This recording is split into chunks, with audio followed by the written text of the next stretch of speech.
ngayon at magpakailanman.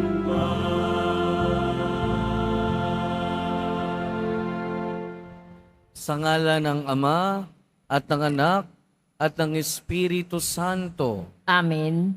Sumainyo ang Panginoon. At sumaiyo rin. Mga minamahal kong kapatid, napakaraming ritual at batas ang sinusunod ng mga Hudyo. Kaya madalas mas nabibigyang pansin ang mga pananabas na ritual kaysa malalim nitong kahulugan. Sa Ebanghelyo, hinahamon tayo ni Jesus na huwag lamang pagtuunan ang mga panlalabas na kilos o bagay, kundi tingnan ang ating mga puso sa ating buhay espiritual, naway maunawaan nating magkakaroon lamang ng kahulugan ang mga ritual at batas kung may malalim at personal na ugnayan tayo sa Panginoon na labis na nagmamahal sa atin. At upang tayo ay maging marapat gumanap sa banal na pagdiriwang, aminin natin at pagsisihan ang ating mga kasalanan. Inaamin ko Sa makapangyarihang Diyos at sa inyo mga kapatid, na lupa akong nagkasala sa isip, sa salita, sa gawa, at sa aking pagkukulang. Kaya isinasamo ko sa mahal na Birheng Maria, sa lahat ng mga anghel at mga banal, at sa inyo mga kapatid, na ako'y ipanalangin sa Panginoong ating Diyos. kaawaan tayo ng makapangyarihang Diyos, patawarin tayo sa ating mga kasalanan, at patnubayan tayo sa buhay na walang hanggan. Amen.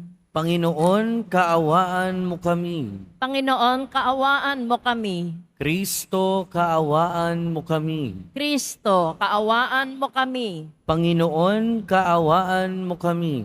Panginoon, kaawaan mo kami.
Manalangin tayo. Ama naming makapangyarihan, tanang pinakamabuti iyong tinataglay. Gawin mong sa aming kaloobay manuot ang pag-ibig sa iyong ngalang dakila at bantog, upang sa pagunlad ng aming pagsunod sa pananampalatayang iyong ipinagkaloob, mapagyaman mo ang kabutihang iyong inihandog, at ang iyong pinagyaman ay mapanatili mong lubos sa iyong pagsubaybay sa amin at pagkupkop sa pamamagitan ni Jesucristo kasama ng Espiritu Santo, magpasawalang hanggan. Amen. Magsiupo ang lahat. Pagbasa mula sa aklat ng Deuteronomio. Sinabi ni Moises sa mga tao, "Ngayon, mga Israelita, upang mabuhay kayo ng matagal at makarating sa lupaing ibinigay sa inyo ng Panginoon, unawain ninyong mabuti at sundin ang tuntuning itinuturo ko sa inyo. Huwag ninyo itong daragdagan ni babawasan. Sundin ninyo ito nang walang labis at walang kulang. Unawain ninyo ito at sunding mabuti. Sa gayon, makikita ng ibang bansa ang inyong karunungan at lawak ng pangunawa. Sa gayon, hindi nila mapipigilang sabihin ang ganito, "Ang bansang ito'y matalino at may malawak na pangkaunawa." Sinong Diyos ang ibang bansa ang handang tumulong anumang oras liban sa Panginoon? Aling bansa ang may tuntuning kasing inam na mga tuntuning ibinigay ko sa inyo ngayon? Ang salita ng Diyos. Salamat sa Diyos. Sino kayang tatanggapin sa templo ng poon natin? Sino kayang tatanggapin sa templo ng poon natin? Yaong mga masunurin na sa iyo'y nakikinig at ang laging ginagaway na ayon sa matuwid. Kung mangusap ay totoo sa lahat at bawat saglit, yaong gawang paniniray hindi niya naiisip. Sino kayang tatanggapin sa templo ng poon natin? Kailanman siya'y tapat makisama sa kapwa. Sa kanyang kaibigay, wala siyang maling gawa. Hindi siya nagkakalat ng ditunay na balita at itinatampok niya ang matapat sa lumikha. Sino kayang tatanggapin sa templo ng poon natin? Hindi siya humihingi ng patubo sa pautang at kahit sa anong gawi, hindi siya masuhulan. Upang yaong walang salay, patawan ng kasalanan, ang ganitong mga tao'y mag-aani ng tagumpay. Sino kayang tatanggapin sa templo ng poon natin?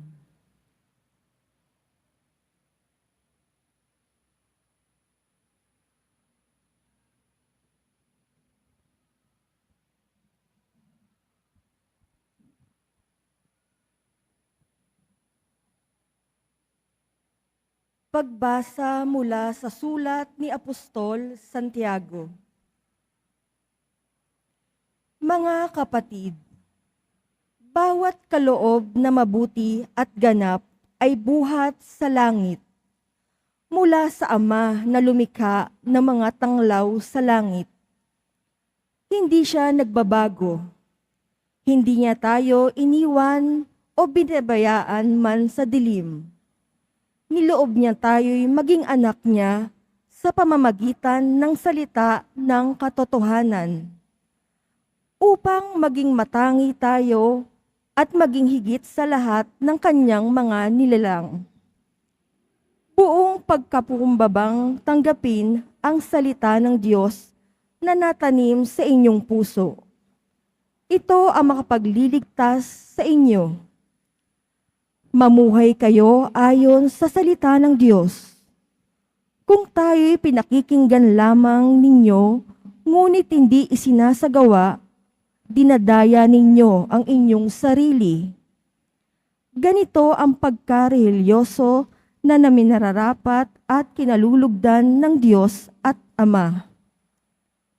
Tulungan ang mga ulila at mga babaeng balo sa kanilang kahirapan at ingatan ang sarili na huwag mahawa sa kasamaan ng sanlibutan. Ang salita ng Diyos. Salamat sa Diyos. Magsitayo ang lahat.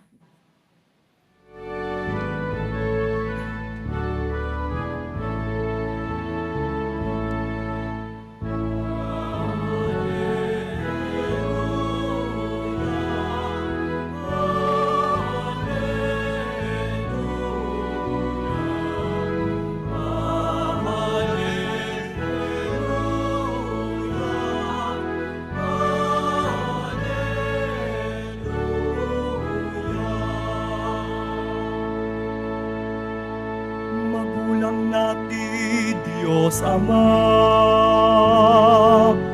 anak ng salita niya, tayong mga aning una.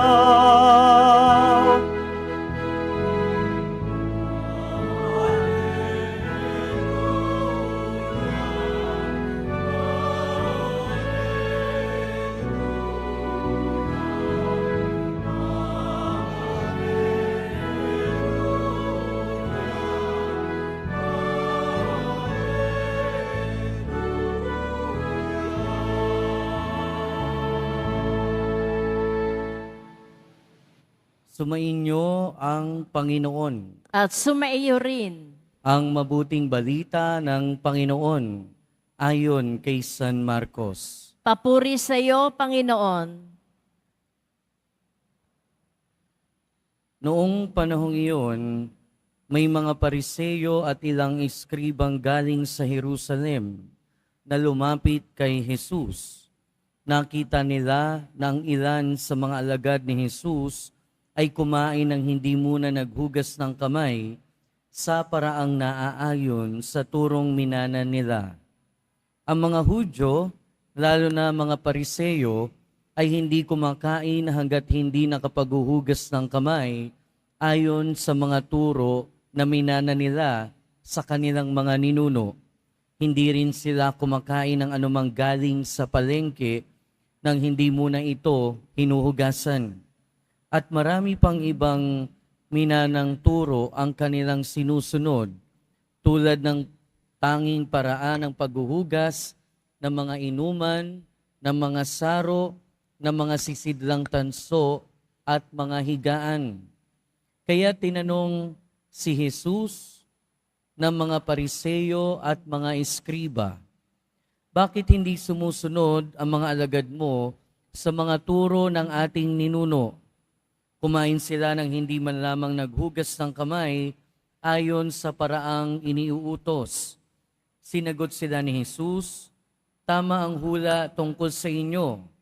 Mapag-imbabaw kayo gaya ng kanyang sinulat. Paggalang na handog sa akin ang bayan ko ay paimbabaw lamang, sapagkat sa bibig at hindi sa puso ito bumubukal. Pagpurit, pagsambang ginagawa nila ay walang kabuluhan. Ang utos ng tao ay tinuturong utos ng may kapal. Niwawalang kabuluhan nga ninyo ang utos ng Diyos at sinusunod ninyo ang uturo ng tao. Muling pinalapit ni Jesus ang mga tao at sinabi sa kanila, makinig kayong lahat at unawain ang aking sasabihin.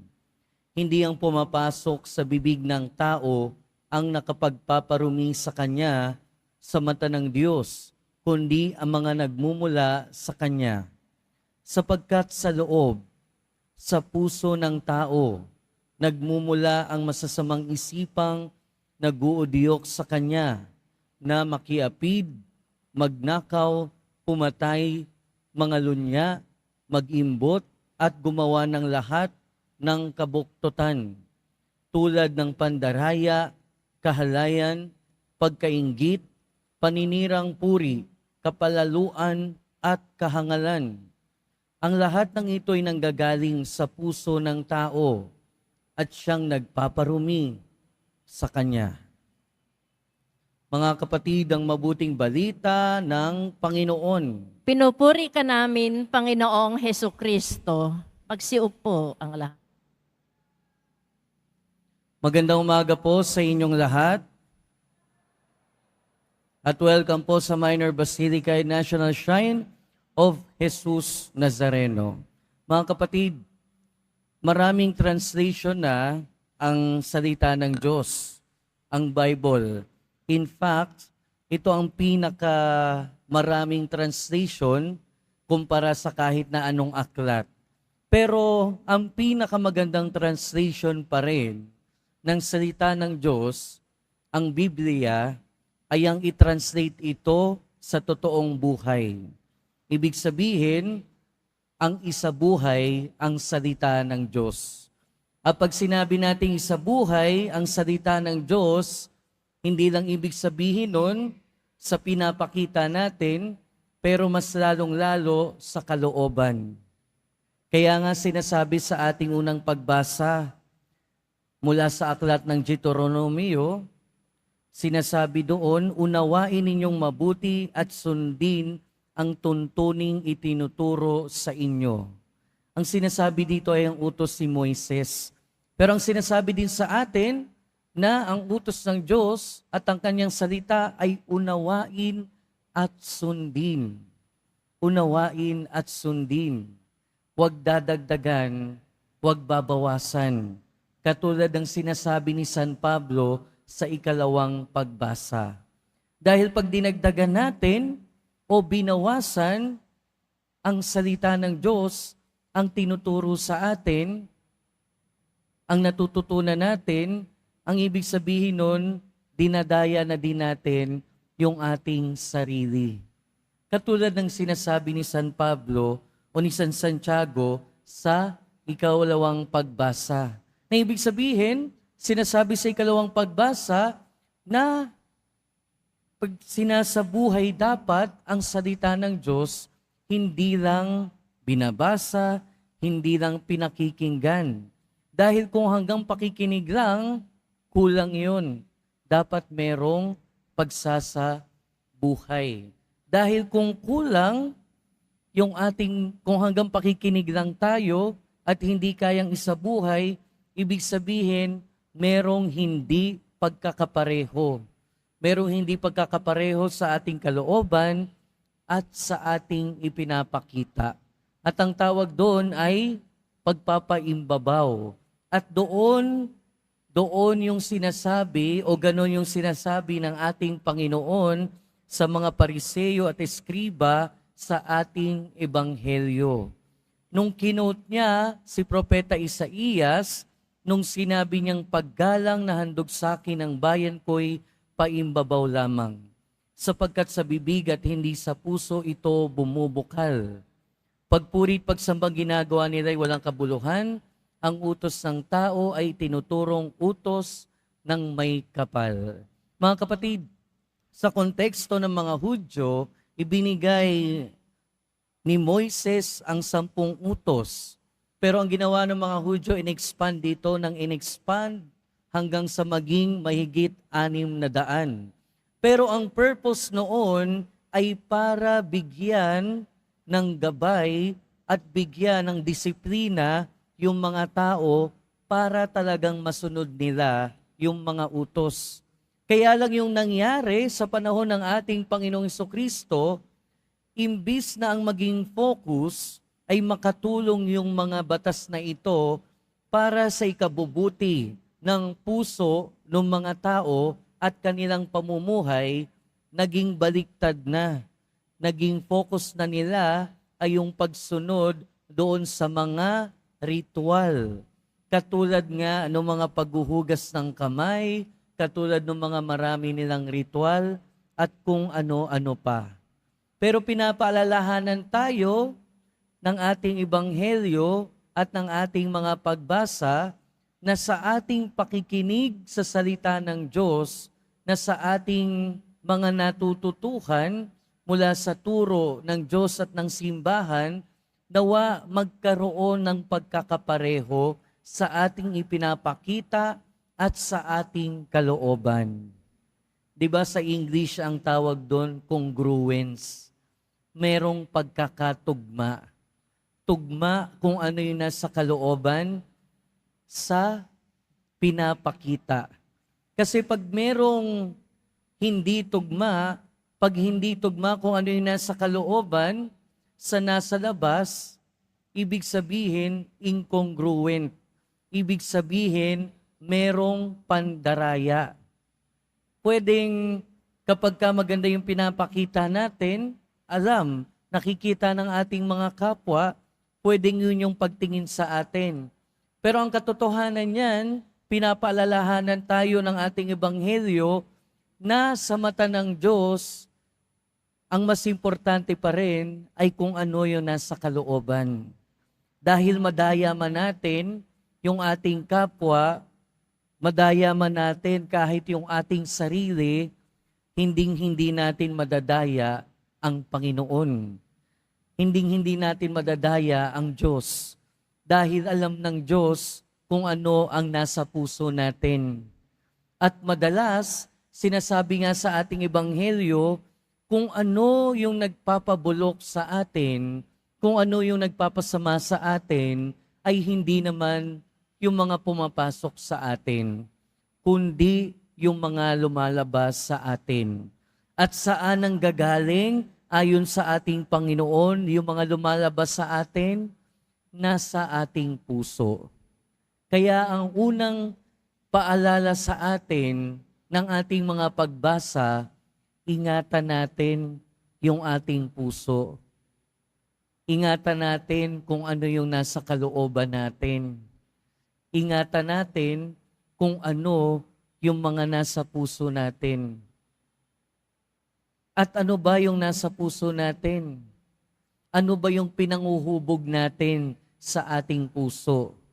Kahit na sinasabi ng ating Panginoon na ang lahat ng kasamaan, lahat ng kung ano yung pinapakita natin ay nanggagaling sa ating puso, yung paghuhubog ng ating puso ay manggagaling pa rin naman sa labas.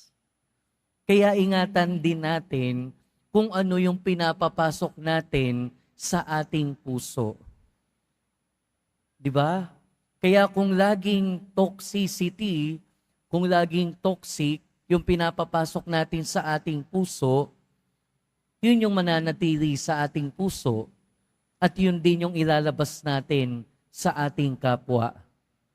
Pero kung yung pinapapasok natin, yung pinanguhubog natin sa ating puso ay salita ng Diyos at kabutihan, yun din yung maibabahagi natin sa ating kapwa. Kaya kahit na anong pilit natin na magpakitang tao lamang, kahit na anong pilit natin na ipakita kung ano lang yung mabuti, sa mata naman ng Diyos, wala tayong maitatago. Sa mata ng Diyos, wala tayong maidedenay. Dahil sa mata ng Diyos, ang nakikita ng mata ng Diyos ay hindi lang yung pinapakita natin o yung gusto nating ipakita. Sa mata ng Diyos, puso ang nakikita. Kaya unang-una, ingatan natin ang ating puso. Pangalawa, hubugin natin ng mabuting bagay ang ating puso. Kung nakikinig tayo sa salita ng Diyos, sinasabi sa ating mga pagbasa, unawain, intindihin, at sa ikalawang pagbasa, sinasabi, huwag lang pakikinggan, huwag lang unawain, kundi isabuhay. At ang tunay na pagsasabuhay ng salita ng Diyos ay makakapaghubog ng ating puso. At kapag ka nahubog ng salita ng Diyos ang ating puso, ito ay magiging katulad na rin ng kung ano yung gusto nating ipakita sa ating kapwa. Kaya nawa patuloy tayong mahubog ng salita ng Diyos. Nang sa gayon, maging pareho, maging tugma ang gusto nating ipakita at kung ano ang nasa puso natin. Amen. Magsitayo na po ang lahat at ipahayag natin ang ating pananampalataya.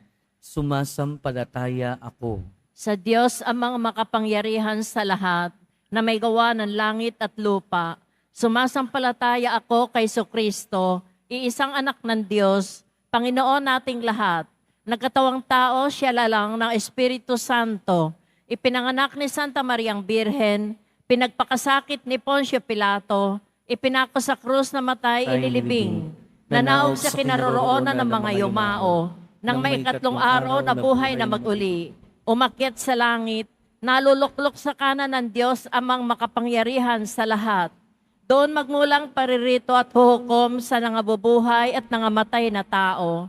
Sumasampalataya naman ako sa Diyos Espiritu Santo, sa banal na simbahang katolika, sa kasamahan ng mga banal, sa kapatawaran ng mga kasalanan, sa pagkabuhay ng muli na nangamatay na tao, at sa buhay na walang hanggan. Amen. Mga minamahal na kapatid, hilingin natin sa Ama na padalisay ng ating mga puso upang maging tapat ang ating pananampalataya at maging katanggap-tanggap sa Kanya ang ating pagsamba. Buong kababaang loob tayong manalangin, Ama namin, dinggin mo kami. Ama namin, dinggin mo kami. Tapat at walang takot nawa ang mga pinuno ng simbahan sa pagpapahayag at pagsasabuhay ng salita ng Diyos, kahit pa sa harap ng pambabatikos at pagsalungat ng ibang tao. Manalangin tayo. Ama namin, dinggin mo kami. Magpanukala nawa ang aming mga mambabatas ng mga batas na naaayon sa kalooban ng Diyos, gumagalang sa karapatang pantao at makatulong sa ikaunlad ng bayan. Manalangin tayo. Ama namin, dinggin mo kami. Maging totoo nawa ang bawat Kristiyano sa kanilang pagsamba sa Diyos, di lamang sa tradisyon, kundi sa kalooban na makikita sa pag-ibig at malasakit sa kapwa. Manalangin tayo. Ama namin, dinggin mo kami. Mabigyang katarungan nawa ang mga manggagawa, di nabibigyan ng sapat na sahod ang mga biktima ng karahasan, ang mga pinatay dahil sa pananampalataya, at ang iba pang inaapi dahil sila'y mga dukha. Manalangin tayo. Ama namin, dinggin mo kami. Sikatan nawa ng iyong walang hanggang ningning, Panginoon, ang mga kapatid naming yumauna. Manalangin tayo.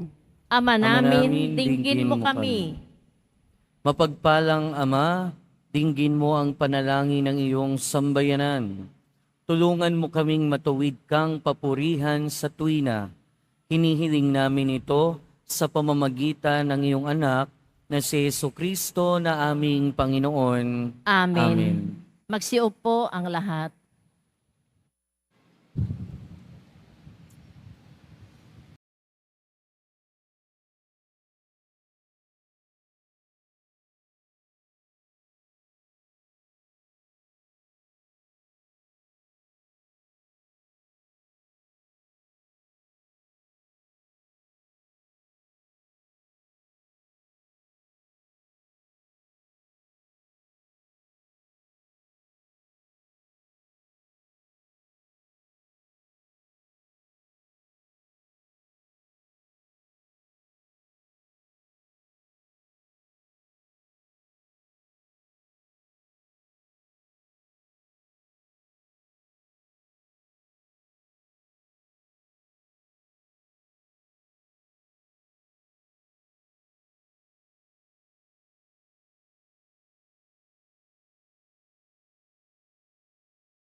Magtayo ang lahat.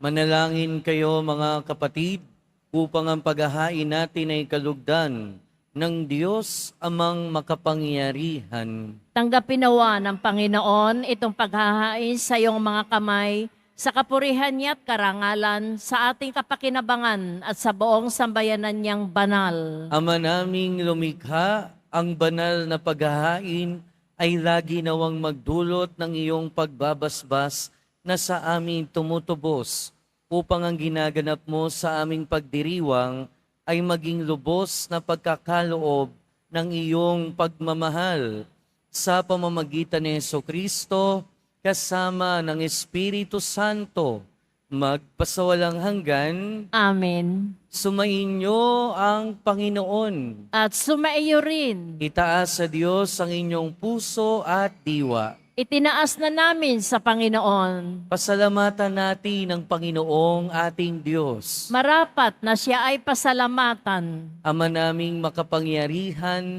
tunay ngang marapat na ikaw ay aming pasalamatan. Ikaw ang lumikha sa tanan. Ikaw ang nagtakdang magkaroon ng gabi at araw, gayon din ang taginit at tag-ulan. Ikaw ang humubog sa tao bilang iyong kawangis na mapagkakatiwala ang mga siwa sa daigdig. Ikaw ngayoy pinaglilingkuran sa pagganap sa pananagutan ng iyong pinagtitiwalaan sa pamamagitan ng anak mong mahal. Kaya kaysa ng mga anghel na nagsisiawit ng papuri sa iyo, nang walang humpay sa kalangitan, kami nagbubunyi sa iyong kadakilaan.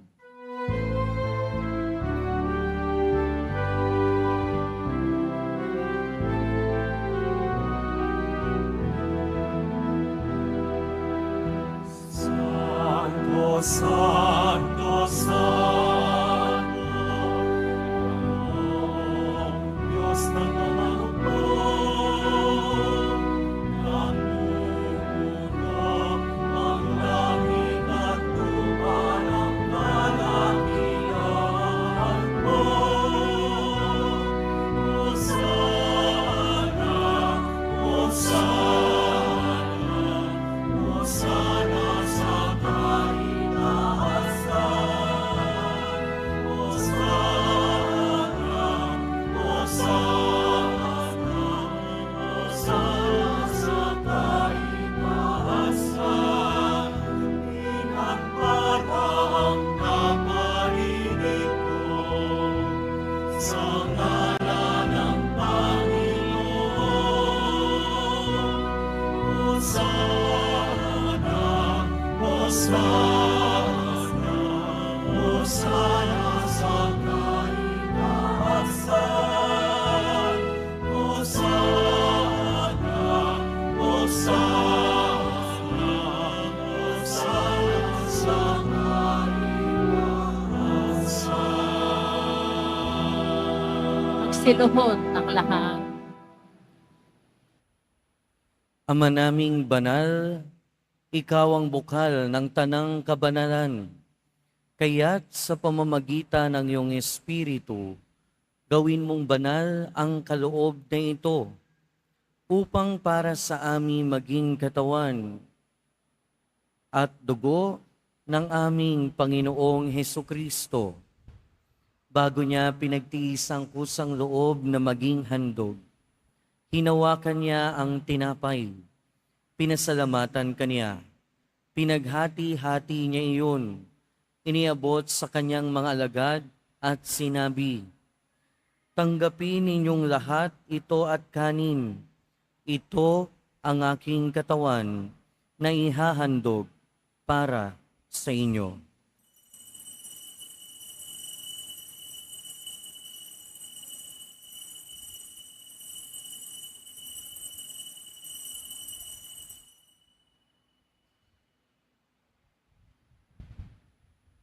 Gayon din naman nung matapos ang hapunan, hinawakan niya ang kalis. Muli kanyang pinasalamatan.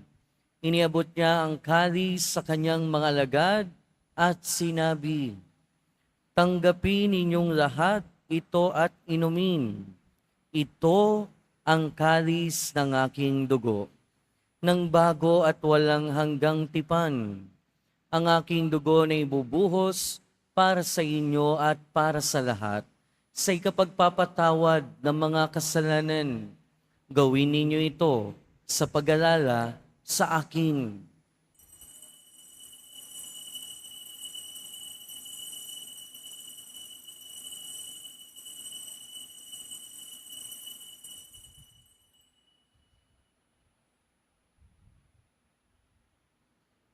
Ipagbunyi natin ang misteryo ng pananampalataya. Si Kristo'y namatay, si Kristo'y nabuhay, si Kristo'y babalik sa wakas ng panahon. Ama, ginagawa namin ngayon ang pag-alala sa pagkamatay at muling pagkabuhay ng iyong anak.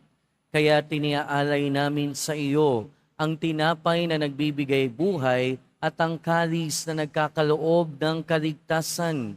Kami nagpapasalamat dahil kami iyong minarapat na tumayo sa harap mo para maglingkod sa iyo. Isinasamo namin kaming magsasalo-salo sa katawan at dugo ni Kristo ay mabuklod sa pagkakaisa sa pamamagitan ng Espiritu Santo.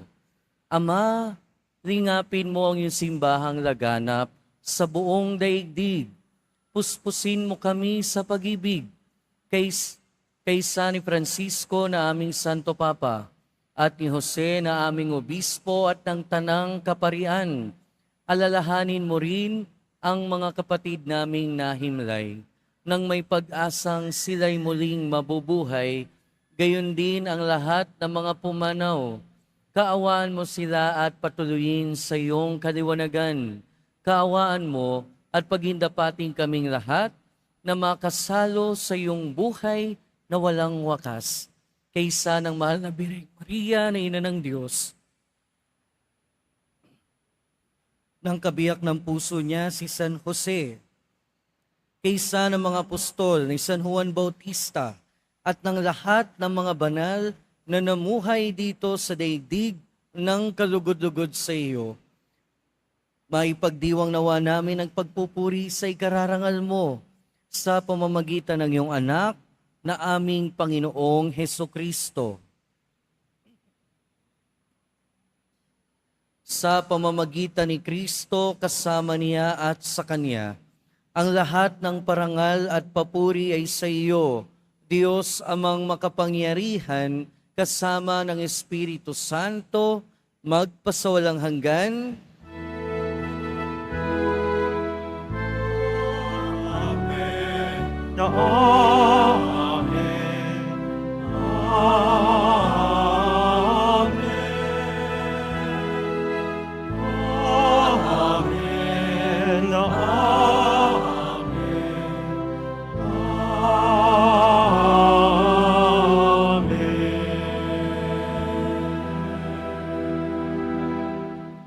Sa tagubili ng mga nakagagaling na utos at turo ni Jesus na Panginoon natin at Diyos, ipahayag natin ng lakas loob. Ama namin, sumasalangit ka, sambahin ang ngalan mo, mapasa amin ang kaharian mo, sundin ang loob mo dito sa lupa para ng sa langit.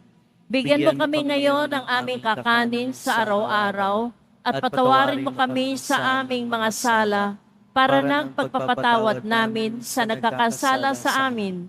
At huwag mo kaming ipahintulot sa tukso at iadya mo kami sa lahat ng masama. Hinihiling namin kami adya sa lahat ng masama. Pagkalooban ng kapayapaan araw-araw, iligtas sa kasalanan at ilayo sa lahat ng kapahamakan. Samantalang aming pinananabikan ang dakilang araw ng pagpapahayag ng tagapagligtas namin si Hesukristo. Sapagkat iyo ang kaharian at ang kapangyarihan at ang kapurihan magpakailanman. Amen. Panginoong Hesukristo, sinabi mo sa iyong mga apostol, kapayapaan ang iniiwan ko sa inyo. Ang aking kapayapaan ang ibinibigay ko sa inyo. Tunghayan mo ang aming pananampalataya at huwag ang aming pagkakasala. pagkalooban mo kami ng kapayapaan at pagkakaisa ayon sa iyong kalooban, kasama ng Espiritu Santo, magpasawalang hanggan. Amen. Ang kapayapaan ng Panginoon ay laging sumainyo. At sumaiyo rin. Magbigayan tayo ng kapayapaan sa isa't isa. Peace be with you po. Peace be with you. Kordero ng Diyos na nag-aalis ng mga kasalanan ng sanlibutan, maawa ka sa amin. Kordero ng Diyos na nag-aalis ng mga kasalanan ng sanlibutan, maawa ka sa amin. Kordero ng Diyos na nag-aalis ng mga kasalanan ng sanlibutan, ipagkaloob mo sa amin ang kapayapaan. Magsiluhod ang lahat.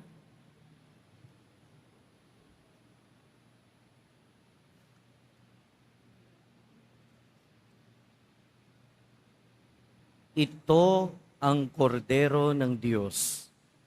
Ito ang nag-aalis ng kasalanan ng sanlibutan. Mapalad ang mga inaanyayahan sa kanyang piging. Panginoon, hindi ako karapat-dapat na magpatuloy sa iyo, ngunit sa isang salita mo lamang ay gagaling na ako.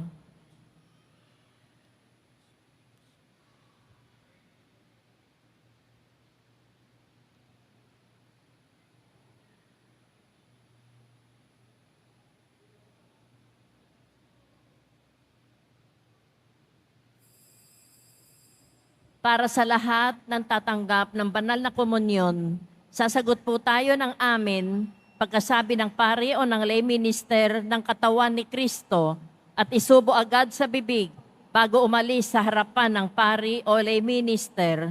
Sumunod po tayo.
Magsitayo ang lahat.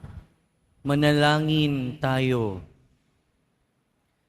Ama naming mapagmahal, kaming nagsalo-salo sa pagkain mong bigay, ay humihiling ng lakas mong inilalaan upang ang kagandahang loob naming madagdagan sa paglilingkod namin sa iyong kadakilaan na nagpapaalab sa pag-ibig namin sa kapwa-tao sa pamamagitan ni Jesucristo kasama ng Espiritu Santo, magpasawalang hanggan. Amen.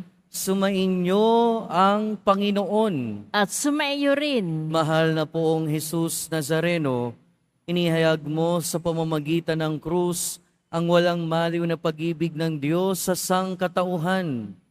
Pakinggan mo ang kahilingan ng iyong angkan na nagsusumamo sa iyo. Makamtanawa nila ang iyong katugunan at tanggapin ang kasagutan na may utang na loob na tinatanaw. Basbasan din po ninyo ang mga daladala nilang imahen at dasalan. Sa pamamagitan ng bendisyon na ito, naway maalala nila ang mga pangako nila noon sa binyag, na ikaw ay kanilang iibigin at paglilingkuran bilang Panginoon, magpasawalang hanggan. Amen. At pagpalain kayo na makapangyarihan at mapagmahal na Diyos, Ama, Anak, at Espiritu Santo. Amen. Humayo kayong taglayang kapayapaan ng poong Jesus Nazareno. Salamat sa Diyos.